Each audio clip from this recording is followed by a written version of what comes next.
On November 17th, Lynn Shue's family gathered at the Government Center to honor the man who gave so much to Cabarrus County. While mourning his passing, the occasion also celebrated the incredible life he led. Commissioner Kenny Wortman read the proclamation. Resolution honoring the life and service of Commissioner Lynn W. Shue.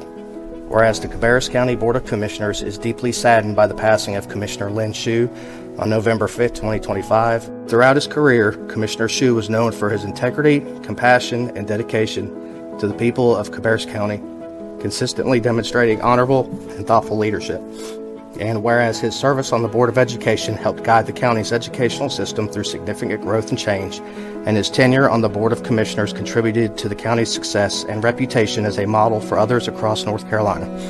And whereas despite facing significant personal health challenges, including a heart transplant and a kidney transplant, Lynn continued to serve his community with energy, purpose, and unwavering commitment. And whereas Commissioner Shue's faith, humility, and wisdom inspired his colleagues and all who knew him, and he served as a mentor and example of principled public service to the community. And whereas his passing is a significant loss to Cabarrus County, and the Board of Commissioners wishes to honor his legacy and extend condolences to his family, friends, and all who were touched by his life.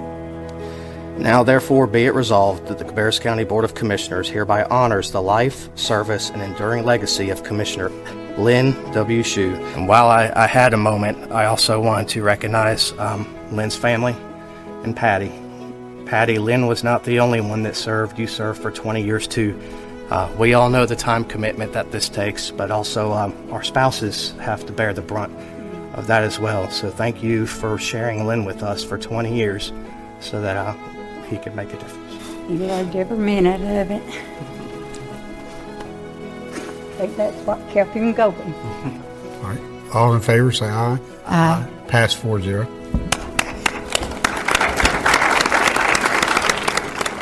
If you've lived in Cabarrus County at any point in the last 20 years, there's a good chance you felt the impact of Lynn Shue.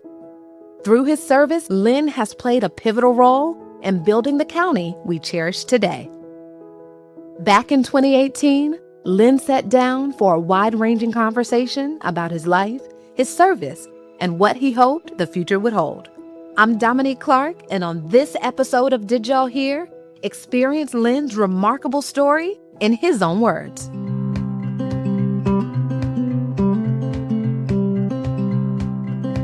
Well, I was 39 years old, the prime of my life. I had 2 young boys at home, and we were in the prime of our business life. We owned a water treatment company and a bottled water company, and we were doing very good at that. I had, a lot of employees, and I was in the basement of our house, and I heard the phone ring upstairs, and so I run upstairs to get the telephone just like anybody else would.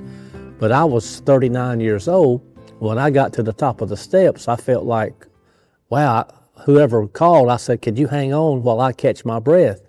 And I knew at that point something was wrong, so that's when I told Patty to go ahead and get me a doctor's appointment. I hadn't even been there in his office but about 5 minutes, and that's when he told me, he said, well, Lynn, you're a candidate for a heart transplant.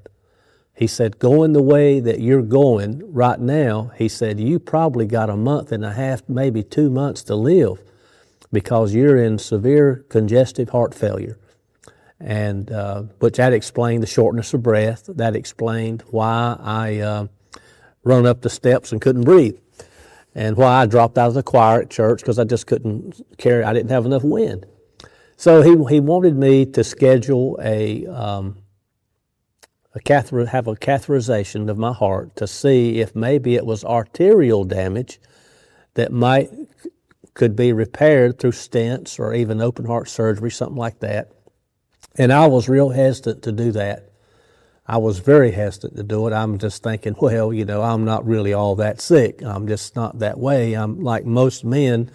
Most men don't go to the doctor, to the hospital until you just about have to be carried in there. So I was hesitant to do the heart catheterization, but I remember I was sitting in church one Sunday morning, and something the pastor said just inspired me. It said, well, a lot of times you don't do things for your benefit. You do things for the benefit of your family and your friends and the people around you. And so that sort of stuck with me like, well, I need to have this heart catheterization, not necessarily for myself, but for Patty and my boys, because they need me. And we need to see what we can do. So from that point on, I had no problem. We scheduled the heart catheterization and went through it, and come to find out I was in what is referred to as cardiomyopathy, which is enlarged heart. And he told me that with the medications, he could put me on some medications that would make my heart actually squeeze deeper and make it pump harder, and that he could probably get me by 1.5 to 2 years. Well, believe it or not, it was almost than 2 years to the date, because it was, when he told me I needed a transplant, it was 2 weeks before my 40th birthday. And my birthday's on November the 29th. And when I actually had the transplant 2 years later, it was still 2 weeks before my 42nd birthday. And so I was in the acute coronary care, intensive care transplant unit there on the 3rd floor of Duke Medical Center. And there was 6 of us in that particular area waiting for heart transplants. When I got my heart transplant on the 4th of November, 1995, my heart came from a 17-year-old boy from Michigan. Now, I don't know the details about what happened to that young feller. He was obviously somebody's son. He was somebody's brother, cousin, friend, maybe been somebody's boyfriend, maybe. But it was a gunshot wound to the head. And I don't know whether it was self-inflicted. I don't know whether it was a homicide. I don't know none of those details. All I know was that I did see the death certificate where it said GSW, head, gunshot wound, head, and all the other information was, blacked out where you couldn't tell what it was. But, it was a match for me. And one of the things that I found that was so interesting was my time there at Duke. Most of the time when they did heart transplants, they came from within like a 50, 75 mile radius. And here my heart came from Michigan. And so they had to fly to Michigan to get the heart, harvest the heart, bring it back to Duke and install it. They say that they want the heart to be out of a human body less than 4 hours in order for it to start back up and be successful. Well, my heart was 4 hours and 23 minutes. And they said that I may have issues because of that. But here I am, and I hadn't had any issues with the heart whatsoever. Obviously, I have never met any of the family. I wrote the family through the organ procurement agency. You can't correspond directly to the donor family. You have to go through the organ procurement agency. So I wrote to them, and as they told me, you may or may not hear from the family, because a lot of times they want to just put it behind them and that's it.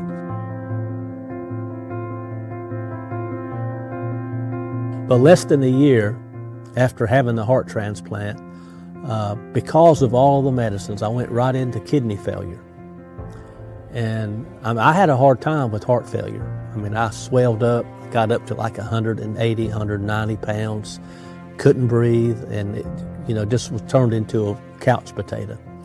Well, I was headed that way again through kidney failure, except kidney failure is a lot different. And I wouldn't want kidney failure for anybody. If I had an enemy in the world, I wouldn't want them to have that. Simply because it's hard. Kidney failure is very hard. I stayed sick every day. But one day, I was down at my mailbox at the bottom of the driveway there, and my next door neighbor, her name was Bonnie Brown. And they lived right above us, there's only 2 houses on that road, and we're up on the top of the hill, and she's a little bit further up the hill. Bonnie had lived there for 11 years, and we had never really took the time to talk. Just see each other. She'd be coming up the driveway, I'd be going down the driveway, vice versa. So we never really took the time to talk. But when I met her at the mailbox that particular day, and we had a chance to talk, and then she started coming to church, and we had more time to talk, we could get acquainted with her and her family and her husband and the children and some of her extended family, her mother and dad and all them. And so we really sort of got to know each other a little bit. And we realized that, she realized that I was in kidney failure and that I needed a kidney transplant. So I had 9 people offer to give me a kidney, 9 people. And Bonnie was the only one that matched with me. And so she said that she wanted to give life. She said, I don't want no more children, because she had 3. And I told her, I said, Bonnie, I said, look, I said, you don't really have anything to gain but a lot to lose, simply because, your family needs you just like my family needs me. And I said, so I want you really to think about this. And I said, if there's any way to get out of it, get out of it. I said, because it's a lot of risk. Well, she just said that she just couldn't get out of it. She had to do it. So we did all the tests at Duke, and she was the only one that matched. So we determined after numerous tests that Bonnie would not be negatively affected in any way, and all it could do would be save my life. And so basically, that's what Bonnie did. Bonnie saved my life. I think back when the Lord Jesus Christ gave his life that I could live. Well, the little 17-year-old boy, he didn't know it, but that's exactly what he done. He lost his life so that I could live. And Bonnie gave a piece of her life so that I could live. And I think that it was worthwhile, because I've been able to accomplish things that otherwise I wouldn't have been able to. And I tell Bonnie all the time that whatever I accomplish in this life, you'll have a part of it, because you helped give me life. Because I would have surely, just as sure as I'm sitting here talking to you, I would have died. I was within 2 or 3 days of dying, either way, for the heart or for the kidney. It makes you look at what matters most, rather than just the everyday things that you think that might be of major importance. It gets you down to what really matters most, and that's your family, your friends, your faith, doing the best you can do every day for somebody else, and putting others first. And there's just so much to it. And I never ever go a day without thinking about Bonnie, without thinking about my heart donor, because of the sacrifice that they made. I'm glad that I've been able to have that part that I wouldn't have had otherwise. And that's what organ donation done for me. It allowed me to have a second chance to do things that I didn't do prior to getting sick. I found out that I was sick in 1993, and actually I could have been sick 2 or 3 years prior to that. I didn't know it till I run up the stairs that day and caught the phone. I was out of breath, and that's when the ball started rolling then, because we knew something was wrong. But so I found out in 93, had the transplant in 95. I tried to go back to work. That was in November the 4th of 95. I tried to go back to my office in like February of 96, and it just wasn't working out. And the doctor told me, he said, well, Lynn, he said, you like living? I said, yeah, I like it pretty good. He said, well, you better get rid of that business. I said, okay. So went home, put the business up, sold it in March of 97. And so basically in March of 97, we retired. And then, like I say, the thought came to my mind that I wanted to give back, for so much had been given to me. So I ran for school board in the year 2000. I was elected in 2000. I was elected again in 2004. And I was elected again in 2010. And then I was elected to the county commission in 2014. And I'm up for re-election now, 2018. And I can promise you that if I can manage to be successful with this re-election bid, it will be my last 4-year term, because that'll put me up to 69 years old. And so I figure if I could get to be 69, that's going to put me 27, 28 years on a heart transplant.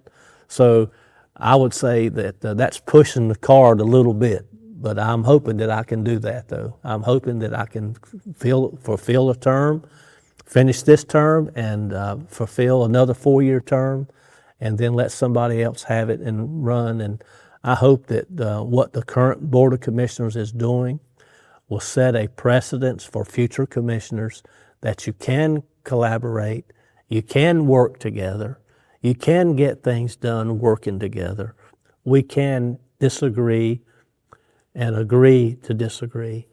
And at the end of the day, we're still friends and we can still move on. Put that issue behind us and let's move on. I always say that we'll never agree on everything. Patty and I don't agree on everything. We've been married 43 years, soon be, but we don't throw our hands up and quit every time a little disagreement comes along. We try to work things out. Just like on the commission, we try to work things out. There's times that we don't agree on things. And there's been times that we stuck with our thought, and we would, all those in favor would say aye, we'd all vote. And then there'd be times those opposed, we would vote. And I have been in opposition several times. But we're still friends. We still get along, all for the good of the people. We want to do the right thing. You stick by your convictions, and you got to live with them. When I lay my head down at night, I want to know that I did the best I could do that day with the decisions that I made, that they were the best with the knowledge I had and the best of my ability.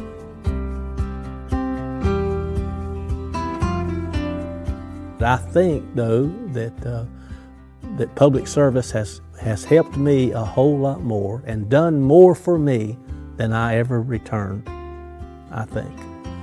Because, we built a lot of schools, we funded a lot of different things, and made a lot of decisions over the years that affected hundreds of thousands of people by being in public service. And I honestly mean that. And that's why I like to do public service, because it helps keep me going.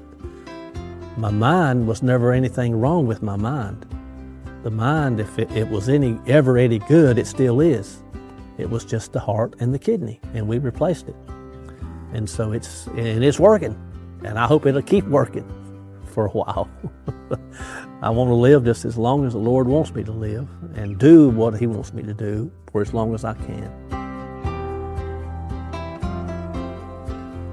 How do you say thank you for somebody that gave so much? I don't know how to describe that. You've had people, I'm sure, that have done things for you or said things to you that you'd say, wow, how can I top that? How can I thank you enough for what you've done? And this is my way of thanking Cabarrus County for what they've done, to try to help me and give me something to do, put my mind to use, because truthfully, had I not been doing this, I probably wouldn't even be here now. Because one of the easiest things for me to do is to do nothing. And that's easy for anybody. You ask them when Saturday morning rolls around, they'll be, well, do I have to get up now? No. Well, I won't then, But if you're in public service, you've got to get up because that phone's ringing.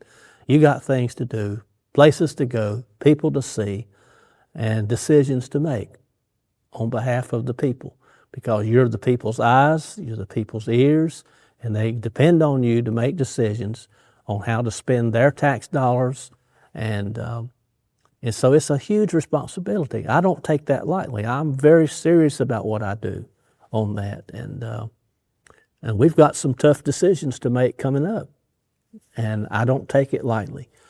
I don't want to see people pay no more taxes than they have to, including me. I think we all pay more than we're supposed to already. But if we've got to do what we've got to do, we just got to do it because somebody did it for us. Somebody put us through school. Somebody helped us along the way. So it's time for us to do the same for the ones down below us. The little 4 and 5 year olds that's coming up. We got to help them. This is their future we're talking about, what we do. And it affects everybody.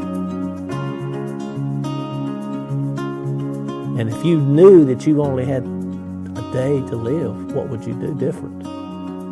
If you were in the situation that I was in, heart failure and kidney failure, what would you do different than what you're doing now?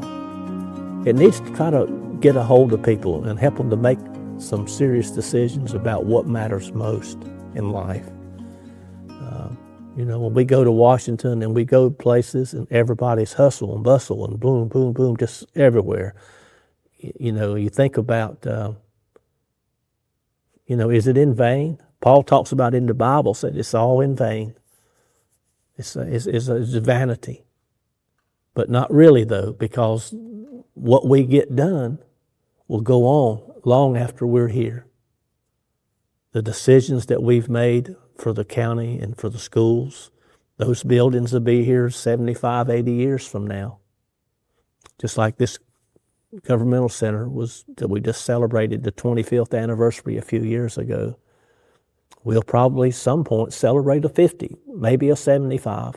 But what we do though has a long effect with people. We want to make sure we do it right. Just like setting the foundation for the students and for those kids that we see graduating now.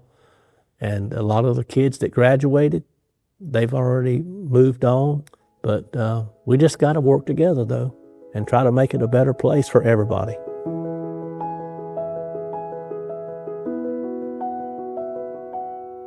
If you enjoyed this episode of Did Y'all Hear? Subscribe and give us a rating and review wherever you're listening. We would appreciate it, y'all.